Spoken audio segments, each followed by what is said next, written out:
Today we'll be solving question 3. What are the solutions of the quadratic equation 4x squared minus 8x minus 12 is equals to 0? So this equation is a quadratic equation, and today we'll be applying the quadratic formula in order to solve this equation. So the first step is to identify our value of a, value for b, value for c. So our a is the coefficient for the x squared, which is 4. Our b is the coefficient for the x, which is negative 8, and our c is negative 12.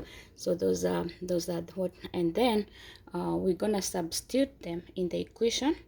So the first part is where we have minus b plus minus the square root of all that.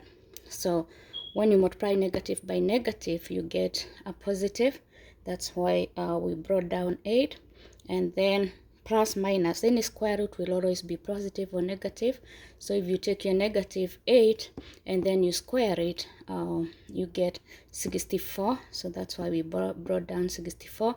And then when you multiply all these, negative 4 by negative 12, you get positive 192. And then everything over 2 times a, which is 8. And then add the root sign, we get 256, and we know the square root of 256 is 16. That's why we brought forth 16, and then we'll have 8 plus minus 16 over 8. So the x value will either be positive, where we have it. The first one is where we have 8 plus 16 over 8, and the second one is where we take the negative value here. So we have 8 minus 16, which is 8.